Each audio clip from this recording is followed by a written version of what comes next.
Hey, what's up guys? So Viofo just announced their new A329 Dashcam, and this is essentially an upgrade to what's been my favorite all-around dashcam, the A229 Pro, which is the main dashcam that I run now in both of my cars. Now this new A329 shares the same form factor as the A229 Pro. The front camera has a wedge-shaped design with an LCD in the back, and the rear dashcam has a slightly modified rotating barrel shape. The front camera uses the same 4K Starvis 2 sensor, the IMX678, and the rear camera uses the same 2K Starvis 2 sensor, the IMX675. Now that said, there's a number of different improvements here with the newer dashcam, and the two biggest ones is the fact that the front camera is now capable of recording at 4K and 60 FPS, giving you smoother video, as well as reduced motion blur, which can help when trying to capture fast-moving details such as the license plates of cars going by. Second, they've also added external SSD support, so now you have the ability to save all the captured video files onto an external hard drive. There's also several other improvements that we're going to get into, and there's a change that actually makes the newer dashcam a little bit worse than the previous model. And so in this video, we're going to go ahead and take a closer look now here at this new A329 and see what all the new changes are with Viofo's latest flagship dashcam. Now, full disclosure, Viofo sent me an early copy of this A329 here for testing, for providing feedback and reporting bugs, and ultimately here for review as well. It's got production hardware, but I've been testing with a variety of different pre-production firmwares as they continue to improve things and fix some bugs. And so it's very likely for that reason that as time goes on, some of the issues that I talk about here in this video may actually get corrected and improved. Now, I do get to keep this dashcam after I finish doing my testing and review and whatnot, but I'm not otherwise being sponsored by Viofo or any other manufacturer for that matter in any way. I also have no limits as far as what I can say, good and bad, and so this video actually covers everything that I've seen so far, both good and bad, to share with you guys what I'm seeing here with this dashcam. Now, the dashcam is available now for pre-order and is going to begin shipping on October 8th. And if you'd like to order one, I've got affiliate links down in the video description, and if you use those links, it does help support my channel at no cost to you and allows me to continue doing tests and reviews here like this for you guys. Additionally, it's also worth noting that this A329, I'm going to be comparing it throughout the video to the A229 Pro. This is kind of like the upgraded version, but the A229 Pro is going to continue to be sold as well. It's not being discontinued. They're actually going to be selling both of them side by side. And so in this video, we're going to be covering, of course, the improvements here with the A329, but also covering maybe some of the advantages of the A229 Pro, so you can kind of get a sense as far as which one would be a better fit for you. Now to start things off, let's take a look at the form factor here of the A329. Now, as mentioned earlier, it's based on the same design of the A229 Pro. We've got the LCD in the back, the status LEDs, the buttons here on the bottom, etc. If we take a look at the sides of the dash cam, you can see that we've got some additional cooling vents that they've installed here. I'm going to have another section entirely focused on cooling, but yes, the 329 does run cooler than the 229 Pro. As far as the USB Type-C port here on the side, this used to be for the rear dash cam that goes in the back of the car. Now this port is only going to be used for SSDs. So if you want an external hard drive basically plugged into the dash cam, that's what this port is for now. And I'm going to have another section of the video dedicated just to the SSD compatibility as well. Now, if we take a look at the other side of the dash cam, we've got some more changes here as well. On top of the micro SD card slot, we now have the port for the rear dash cam because it was removed, on this side because the port is now for SSDs. So the rear dash cam is now going to plug in here, and you can see we've got a smaller coax connector there instead of USB Type-C. And with the smaller connector, you can see the cables kind of look like this. It's actually the same cable as what was used on the original A229. And so if you're upgrading from like the A229 Duo, for example, you can actually use the same cable as what you've had before. The mounts here for all the A229 series dash cams, original, Plus, Pro, and A329, it's all the same mount, so you can reuse the same power cable, the same mount and everything, and you can reuse the same connector here from the A229 Duo. However, it is going to be a different cable compared to what we had with the A229 Plus and Pro. Now, I think maybe the main benefit of using this type of connector is the fact that the cables are actually going to be thinner. And if you take a look at it mounted to my car, you'll actually see that the cables here going to the rear camera are indeed thinner, and that can be beneficial when you're trying to actually tuck the cables behind your vehicle's trim during the installation. It makes it easier to get things installed. It is worth noting that these connectors are going to be a little bit more fragile, so you'll definitely want to be careful when you're actually getting things installed and plugged in here in the dash cam so you don't wind up breaking breaking anything. And then taking the place of where the interior cabin camera used to plug in, that's no longer available here on the A329. It's only going to be a 2-channel front and rear dash cam at most. So in place of the interior cabin cam plug, we now have a port here for micro HDMI. So if you want to plug it into like an external video display or something, you do have the option here.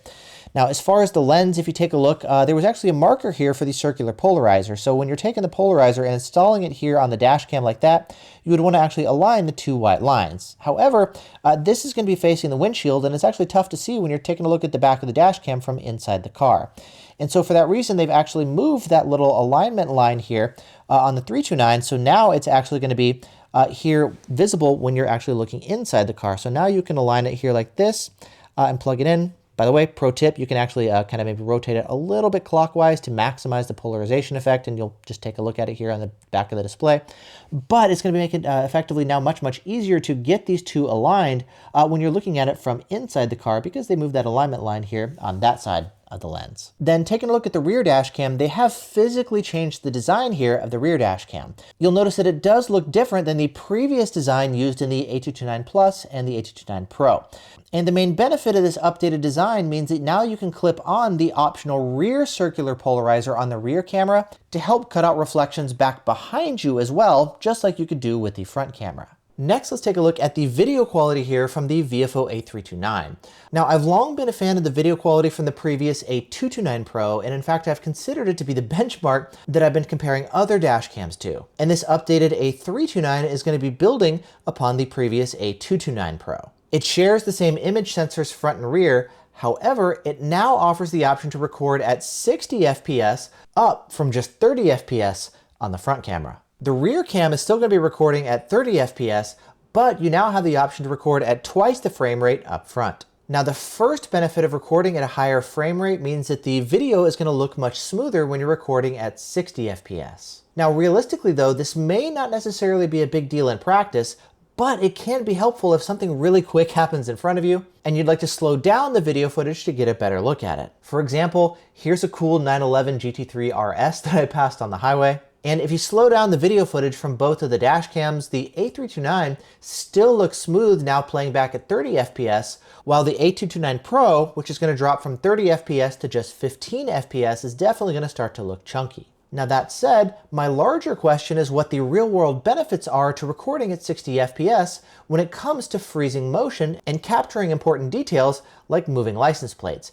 Now that said, after looking through a ton of sample footage, I'm actually having a hard time finding examples of when 60 FPS offers a dramatic improvement over 30 FPS. For example, here's a clip with these two cars back behind me, and as soon as another lane opens up, they're going to go ahead and speed up and pass me. And this was actually super convenient for testing. So going back and rewatching this here with both of the dash cams, you can see that at both 60 and 30 FPS, both of the frame rates allow me to capture that license plate. I do think that the A329 makes it a little bit easier to read the license plate, but I think that's actually just due to some additional sharpening going on the post-processing side. If you look down at the A229 Pro, I mean, there's not a bunch of motion blur going on there that was eliminated by the A329. And then continuing on and looking at that white Tesla next, the same thing is true here. At both 30 and 60 FPS, I'm able to capture the plates, no problem. Now, if we want to get even more motion blur, we can try freeze framing the license plates of oncoming traffic. And in these situations, sometimes, yes, the 60 FPS does seem to do a little bit better job here. It's not night and day, but I do find it easier to read the individual digits here when recording at 60 FPS. Your mileage may vary though.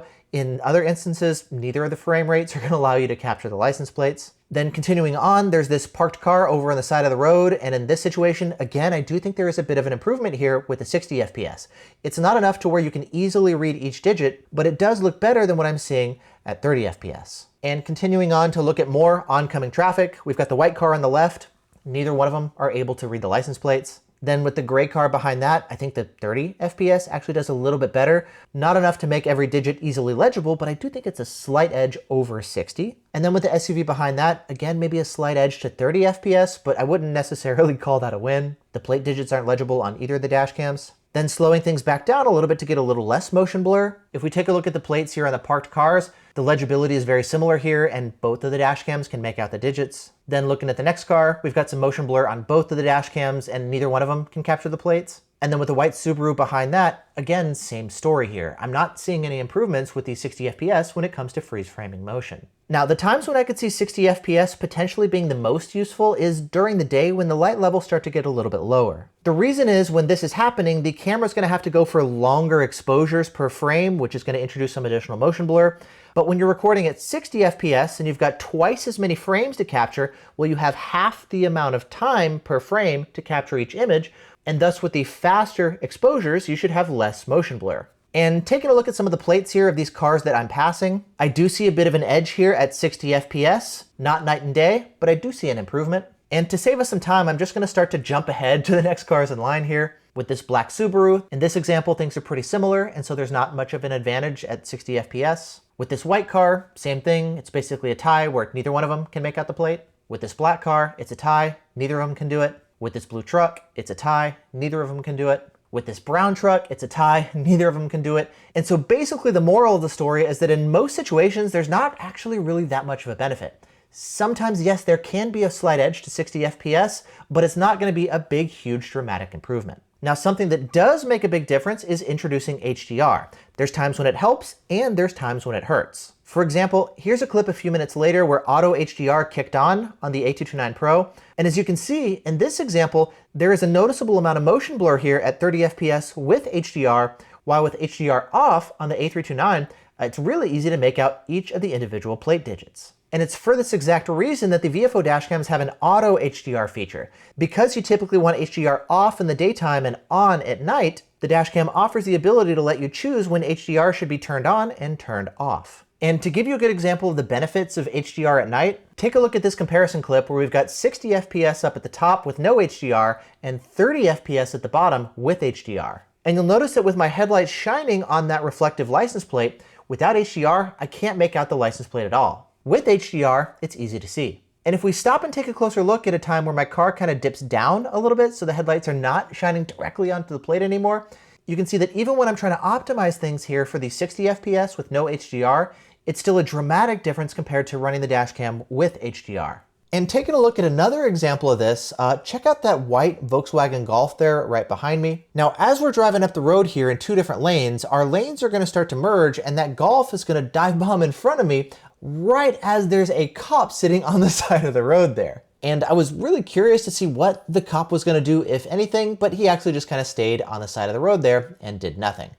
Either way, if we take a look back at that clip here from both of the Viofo dashcams, you'll note that with the A329 recording at 60 FPS, it's completely unable to capture that car's license plate because of the fact that it's not using HDR like the A229 Pro is. And talking with Viofo, they said that both dashcams are going to have comparable video quality when you're running both of them with the same settings, which is really helpful because they only sent me one copy of the A329, and so I can't do a direct A/B test with just the A329. Nevertheless, I did try driving down the same road back to back with the A329 on different settings, and I noticed that there's this issue with 4K 60 that goes away if you're running the dashcam at 4K 30 with HDR.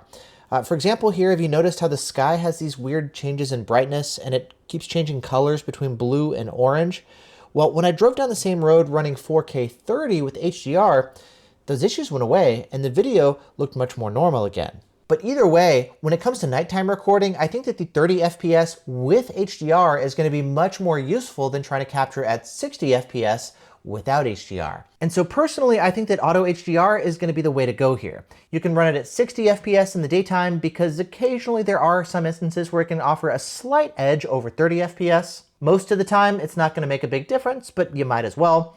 And then at night, you'll definitely want to run it with HDR because that's going to work significantly better than trying to run it at 60 FPS at night. Now, it's also worth noting that the text that's stamped onto the video footage is going to be white, which works well most of the time. But if you're driving a white car, then it can be hard to see the white text against it. And so for that reason, they've added a new option here in the A329 that's going to allow you to change the color of the text that's stamped onto the video footage. And there's now 4 different colors that are available, including white, yellow, cyan, and golden.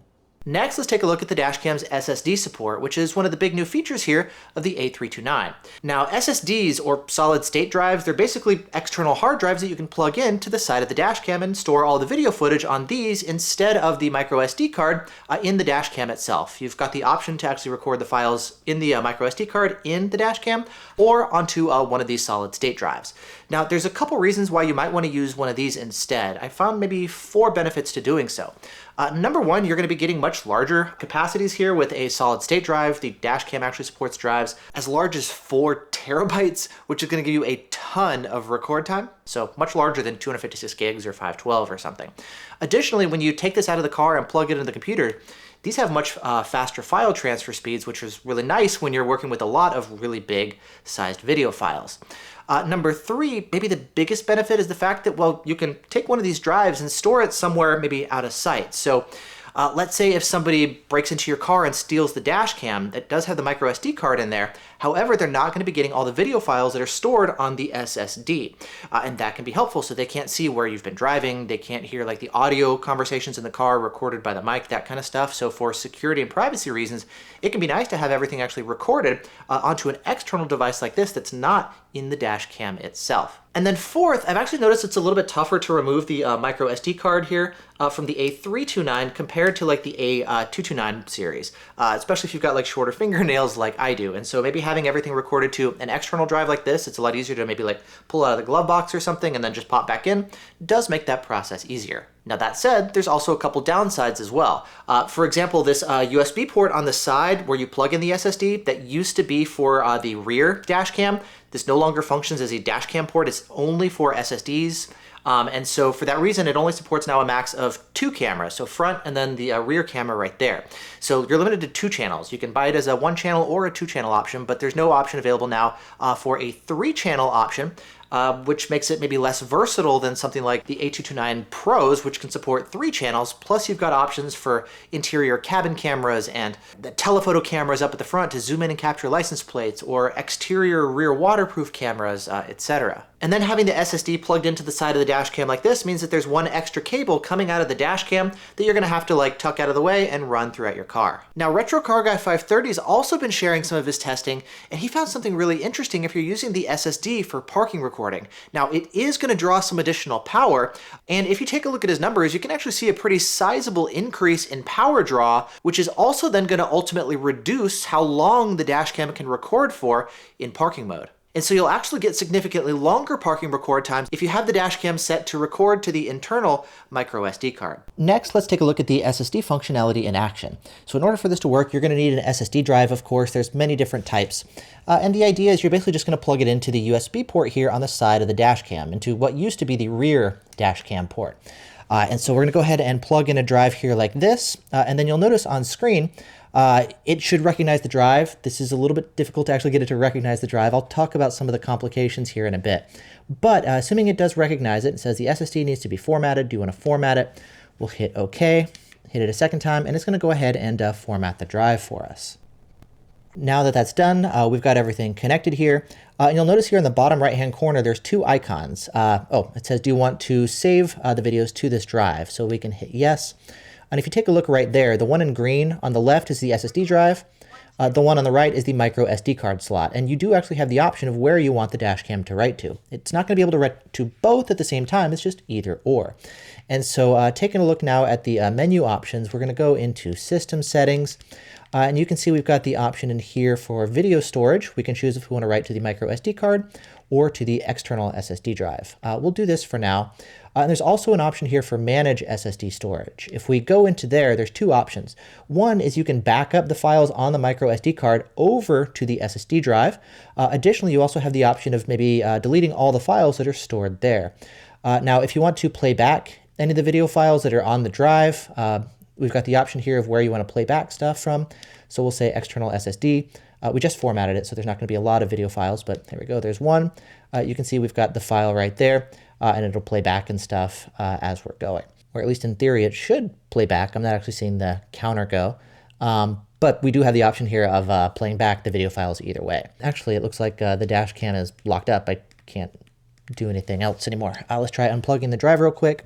It should actually give me a disconnect warning when the dash cam is working properly. Go ahead and just unplug the dash cam and power off the dash cam real quick. But once we got the dash cam up and running, I wanted to point out that if you do disconnect the drive like this, it should actually now fall back to the micro SD card slot. You can see it says the SSD has been removed, and so it's going to save now to the micro SD card slot. And I like that as an option. So like you can take this home, for example, you can store a lot more files here, and the transfer speeds are a lot faster than micro SD.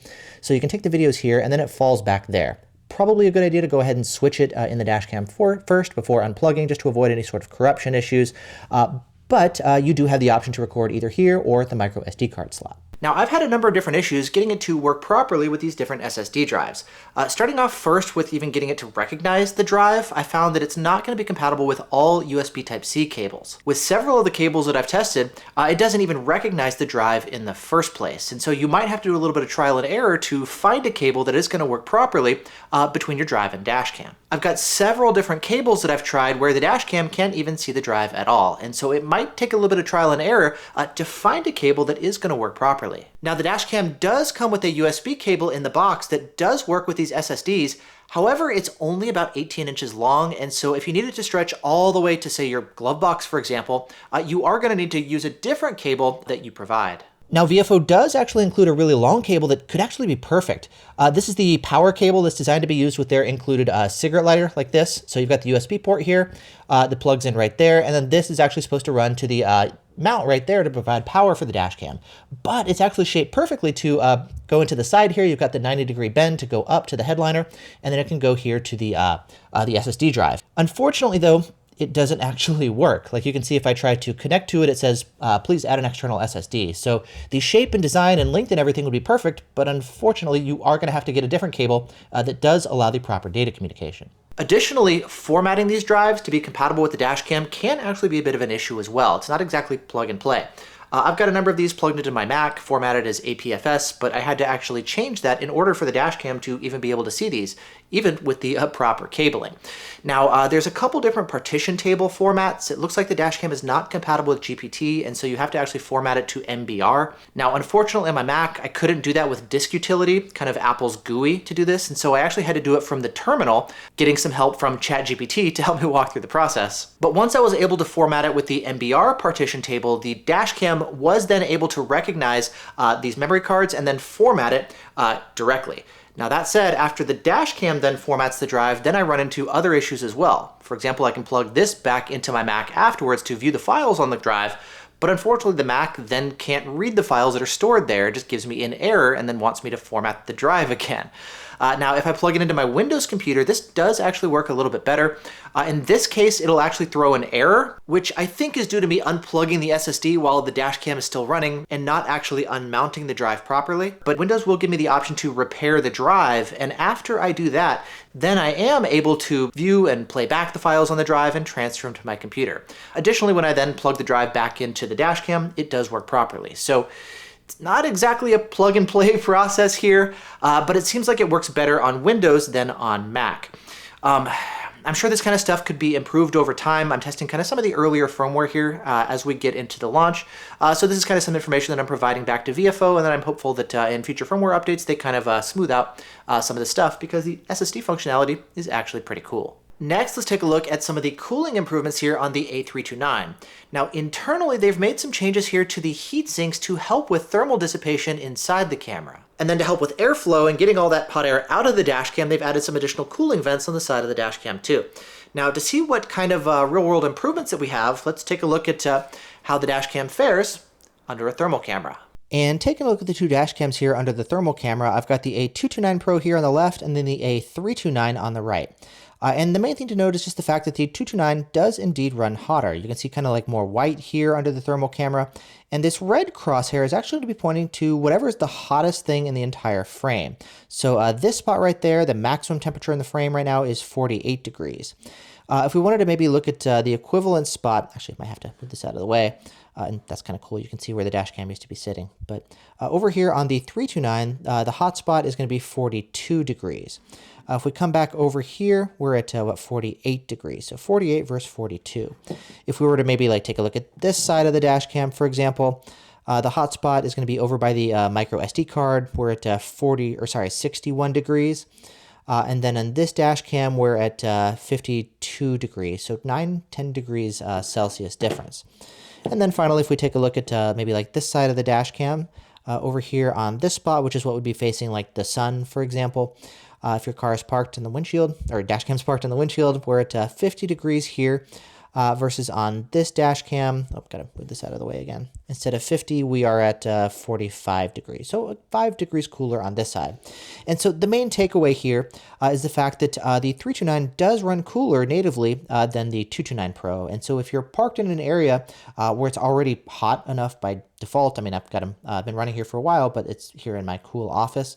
If you're running the dash cams in a really hot part of the country, the 329 will natively run cooler, which does help to address one of my concerns here with the 229 Pro and some of its issues with overheating in hotter climates. Now, when it comes to parking recording, the A329 is going to be very similar to the A229 Pro, and it's got a variety of different parking recording modes, but it does have one new option here for the time-lapse at 1 FPS with Super Night Vision mode. And doing some park time-lapse recording testing here in a dark cul-de-sac, you'll notice that when I switch to the Super Night Vision option, it does a significantly better job of capturing what's going on around me. And this is true for not only the front camera, but the rear one as well. Now, in the daytime, the Super Night Vision time-lapse looks just like the normal time-lapse. Now, I asked Viofo what they're doing for the nighttime recording, and they said that they're reducing the FPS, which I take to mean that using fewer frames per second allows them to have longer exposures per frame and letting in more light per frame. For example, they could do up to a full second of exposure per individual frame of video. And so I went back out to test this, kind of walking around in front of the car and stuff, but I found that it actually handles this situation just fine. There's surprisingly little motion blur despite this being such a tough situation. And I gotta admit that by default, I still prefer the auto event detection to give me my motion detection and impact detection, and I don't like the fact that any impacts detected during parking mode don't automatically switch to continuous regular parking recording to give you full speed video and audio. But if you park a lot in super dark areas, this Super Night Vision feature in the time-lapse mode is honestly kind of hard to beat. Additionally, it also draws less power than traditional time-lapse recording mode, and so you're going to be able to record longer when you have it set to the Super Night Vision mode. And for more information, you can take a look at Retro Car Guy 530's testing too, which I'll link to down in the video description. Next, let's take a look at the upgraded Wi-Fi transfer speeds here with the A329. Now, with this dash cam, they've added support for Wi-Fi 6, and it's going to support file transfer speeds of up to 30 megabytes per second. Now, I was curious to see how much faster this is compared to the previous A229 Pro, so I did a transfer test here with both dash cams, and with the A229 Pro, I found that it transfers at less than 10 megabytes per second when using 5 gigahertz Wi-Fi. But when I repeated the test with the A329, I noticed it was much, much faster. In fact, it was actually transferring at over 28 megabytes per second, which is nearly 3 times the transfer speed of the A229 Pro. And so this upgrade is both significant and noticeable. And so with all that said, what are my final thoughts here with this new Viofo A329? Well, essentially, it's an upgraded version of one of my favorite dash cams, the A229 Pro. And in fact, the A229 Pro has actually been my benchmark now when it comes to video quality for a little while here. With this new A329, though, it now adds the option for 60 FPS for the front camera to help give you smoother video and, maybe more importantly, reduce motion blur in certain instances, which can help better freeze frame action and details while moving. It adds SSD support for external video recording, which can be more safe and secure in some instances. It's got the same parking recording capabilities as the A229 Pro. Plus, it's got a new Super Night Vision mode, which is a big help when you're parked at night and using the time-lapse parking mode. They've increased the Wi-Fi transfer speeds, which allow you to download those large files to your phone that much more quickly. They've also improved the cooling here with the newer dash cam, which is helpful if you're driving or parked in hotter climates. Plus, they've changed the connector for the front to rear camera and given you a thinner cable, which is going to be easier to tuck behind the vehicle's trim. But with the newer cable, it does mean that you can't directly upgrade from the A229 Pro to the 329, which is kind of what I was hoping to do, unless you first actually run a new cable connecting the front and rear cameras. Additionally, adding support for the SSD does mean that the dashcam loses some versatility when it comes to adding some additional camera angles. Unlike the 229 Pro, which supported 3 different cameras, and you had the option of switching between a bunch of different add-on cameras, with the new A329, you're limited to a maximum of just 2 channels, so you can run it as as either a front-only dash cam, or you can have it configured as a front and rear setup. And so for that reason, if you really want to run a dash cam that can support 3 different channels, that can give you like a cabin camera or a telephoto lens up front or something, the A229 Pro is still going to be the more versatile option.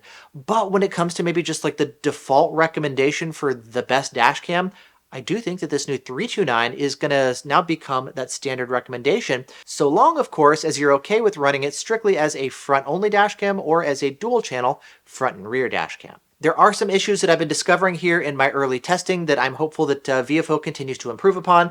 They tend to be pretty good as far as listening to customer feedback and improving their dash cams over time. But nevertheless, based on what I'm seeing so far, this new A329 seems to be a pretty solid option. And down in the video description, I'm going to go ahead and link you guys to this new A329, both the single channel version that records just up front, as well as the 2-channel version that's going to record both front and rear. If you guys have any questions, feel free to ask down in the comment area below. Alternatively, you can also come join the discussion on the forums online, and I'll link to the discussion thread for you guys down in the description below as well. And so with that said, thanks so much for watching. Hope you guys are doing great, and I'll see you in the next one. Bye. There's a number of other improvements as well, and there's also one maybe disimprovement.